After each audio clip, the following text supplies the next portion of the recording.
When I bought that old house on the edge of Willow Creek, North Carolina, I thought I was signing up for a quiet life, creaky floors, chipped paint, maybe a raccoon in the attic, nothing more. I didn't expect a war with a woman named Linda Harper, a clipboard-wielding HOA dictator who decided my home was her playground. This is the story of how she broke into my house, demanded a room, and ended up in jail, while I made sure her HOA crashed and burned. It all started simple enough. I'm a guy who likes things straightforward: work hard, pay your bills, mind your own business. The house was a 1930s brick charmer, a foreclosure deal I snagged at auction for a song. No open house, no nosy neighbors, just a key and a deed that said, "Congrats, Jake Miller. This is yours." I checked the paperwork twice. No HOA, no covenants, nothing but me and 3 acres of freedom. For the first month, it was paradise. I fixed the roof, wired up a new electrical panel, and even started sketching plans for a woodworking shed out back. Life was good until Linda showed up. It was a Saturday morning, sun barely up, when I found an envelope slipped under my door. Cream-colored, fancy, like it was inviting me to a wedding. Instead, it was a summons from the Pine Hollow HOA, a group I'd never heard of, asking me to a meeting to discuss my property's integration into our community vision.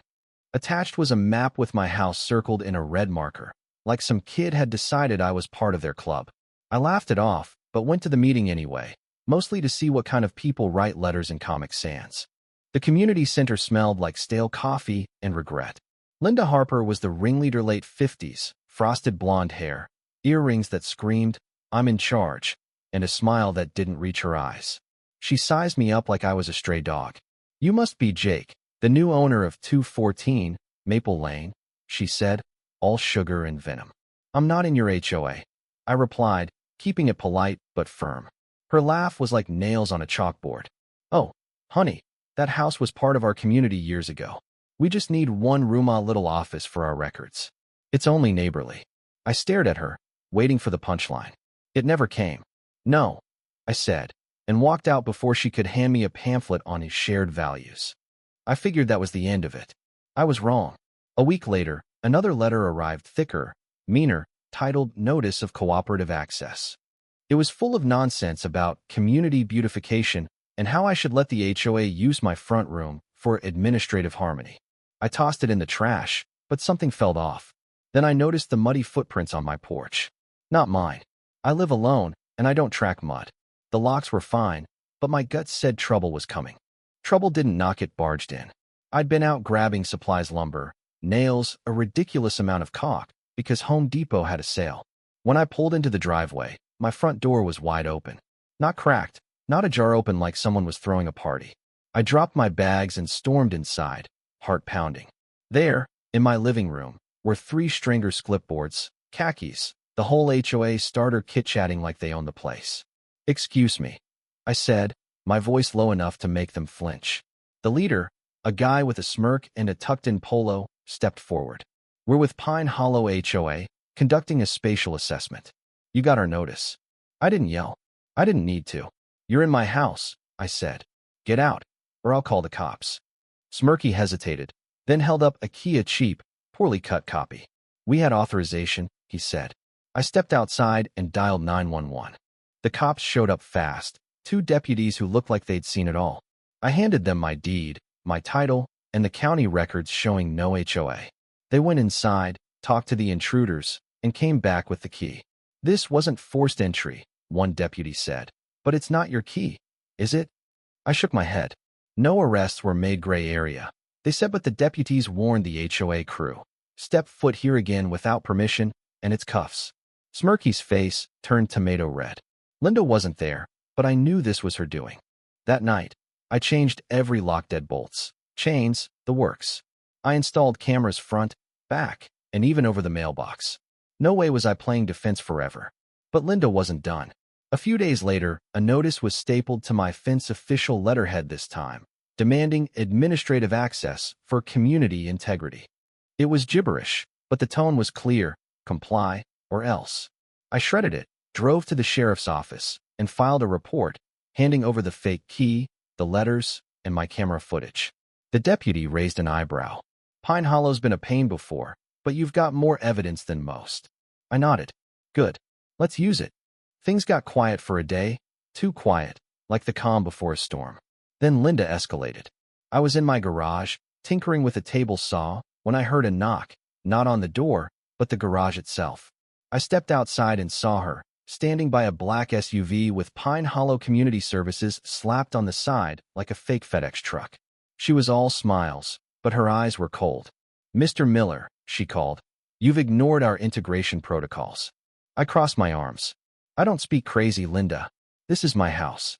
She waved over two lackeys, a guy in a suit and a woman with a body cam, like she was filming a reality show. We voted, she said. Your property's back in our jurisdiction. I laughed in her face. You can't vote my house into your cult. Get off my land.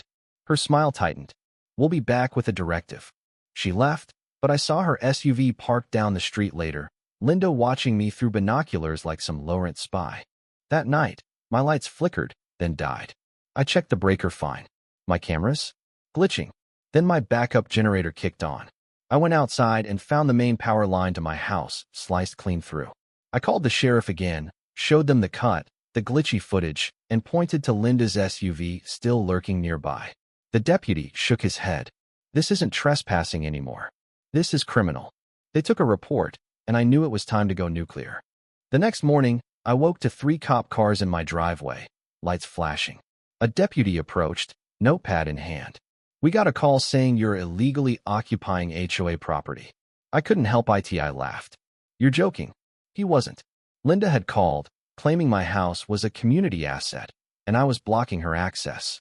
I invited the deputies inside, spread my paperwork on the kitchen table, deed, title, and HOA exemption from 1998. They flipped through it, one whistling low. This is ironclad, he said. You're clear. As they left, one muttered, that woman needs a life. I agreed, but I was done being nice. I hired a lawyer, Tom Brennan, a guy who loves paperwork like I love a cold beer. We filed for a restraining order against Linda and her HOA, backed by my footage, the sheriff's reports, and the fake maps I'd found on their website. Tom called me, his voice practically giddy. You're not the first to fight Pine Hollow, but you've got the best shot at burying them. We weren't just stopping her way, we're dismantling her empire. Linda didn't back down. She filed a lawsuit, claiming I was obstructing community governance by denying her my front room. She even demanded preliminary possession of it, like it was a library book. At the hearing, Tom tore her apart. Your Honor, he said, my client's house isn't a timeshare. There's no precedent for this nonsense.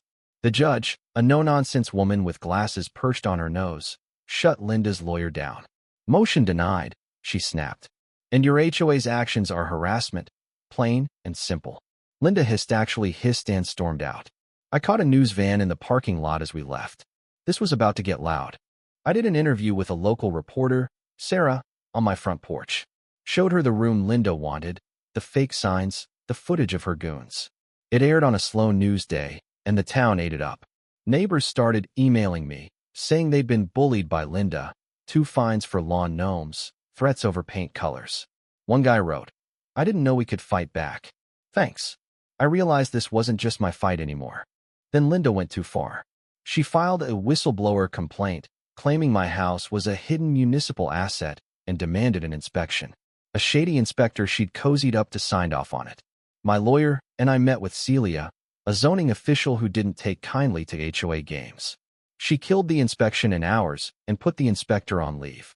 That night, Linda sent a crew to my house, guys in polos with fake badges, demanding emergency entry. I filmed them, told them to scram, and called the sheriff. Deputy Carter showed up, saw Linda waving forged papers, and lost it.